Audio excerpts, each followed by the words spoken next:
माले सदका पर मुकर्रर था, सदका का जो माल था उसका ढेर लगा था और मुझे हुजूर ने मुकर्रर किया था कि तुमने पहरा देना।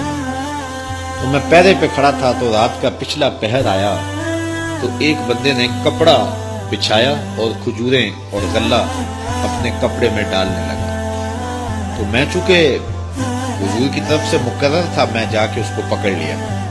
उसने कहा मेरे छोटे छोटे बाल बच्चे हैं, कसीरुल अयाल हूँ, तो मुझे छोड़ दे, मैं मजबूरी की वजह से चोरी कर रहा हूँ, वरना मैं कोई पेशावर चोर तो है नहीं। हजरत अबू हुरैरा फरमाते मुझे तरस आया तो मैंने उसको छोड़ दिया। खैर रात गुजरी, सुबह फजर की नमाज हुई, मैं हुजूर की खिदमत में हाजिर हुआ तो हुजूर को सलाम किया। हुजूर ने मुझे कहा मा फ़अल असीर कल बारिहा, अबू हुरैरा रात वाले चोर का क्या हुआ? तो मैंने अर्ज की हुजूर, उसने कहा छोटे छोटे बच्चे हैं, कसीरुल अयाल हूँ, मैं कोई पेशावर चोर नहीं हूँ, मैं तो बड़ा खानदानी आदमी हूँ, मुझे मजबूरी ने मार दिया है और मैं इसलिए चोरी करने लगा हूँ। तो मुझे तरस आया तो मैंने छोड़ दिया। मैंने कहा शरीफ आदमी भी कभी मजबूर हो जाता है। तो हुजूर ने मुस्कुरा के फरमाया झूठा आदमी है और आज फिर आएगा। कहते अगले दिन मैं वैसे भी ताक में रहा तो वो फिर आया और उसने चादर बिछाई और गल्ला डालना शुरू कर दिया। मैंने फिर पकड़ लिया।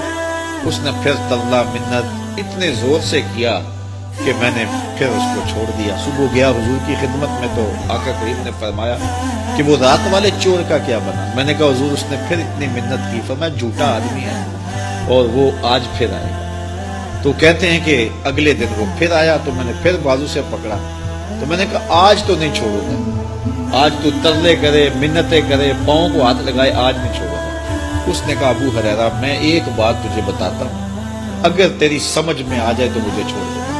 मैंने कहा आप बताओ। उसने कहा कि जो बंदा इशा की नमाज के बाद बिस्तर पे लेटे और लेटने के बाद आयतुल कुर्सी पढ़ ले, सारी रात उसके पास शैतान नहीं आया। हजरत अबू हुरैरा फरमाते हैं उसका बताया हुआ वजीफा मुझे बड़ा अच्छा लगा, मैंने छोड़ दिया। हुजूर ने सुबह मुलाकात पे फरमाया कि रात वाले चोर का क्या हुआ? मैंने कहा हुजूर उसने ये वजीफा बताया और मुझे पसंद आ गया, मैंने इसके एवज छोड़ दिया। फरमाया बंदा तो झूठा ही है लेकिन बात सच्ची बता गया। और फिर फरमाया अबू हुरैरा जानते हो वो 3 दिन तुम्हारे पास आने वाला कौन था? कहा अल्लाह व रसूलुहु आलम। फरमाया वो खुद शैतान ही तो था जो 3 दिन आता रहा। तो आयतुल कुर्सी इतनी बरकतों की हामिल जो है वो आयत है। इसको आयतुल कुर्सी इसलिए कहते हैं, इसमें अल्लाह ताला की कुर्सी का जिक्र है, इसलिए कहा गया कुर्सी वाली आयत। ये आयतुल कुर्सी है, ये बच्चे बच्चे को याद होनी चाहिए। और बच्चे डर जाते हों तो इस आयत को पानी पे पढ़ के दम करे उन्हें पिलाएं, अल्लाह शिफा देगा। सोने से कबल पढ़ें तो सुबह तक शैतान खुद बता गया है कि शैतान नहीं आएगा। और हजरत अबू हुरैरा से यह रिवायत मरवी है, ला इकराह फिद्दीन, कोई जबरदस्ती नहीं है दीन में, किसी को जबरदस्ती इस्लाम में दाखिल नहीं किया जाएगा, ये दिलों के सौदे हैं। यहाँ एक गलत फहमी है जिसका इजाला चाहता हूँ। ला इकराह फिद्दीन का कुछ लोगों ने यह तर्जुमा किया जब भी कोई दीनी सबक दिया जाए, कोई हुक्म पर पाबंद करने की कोशिश की जाए, लोग कहते हैं मौलवियां दीन मुश्किल बनाया है। अल्लाह तो कहता है ला इकराह फिद्दीन, दीन में कोई मुश्किल नहीं है, कोई तंगी नहीं है। ये इसका माना नहीं है।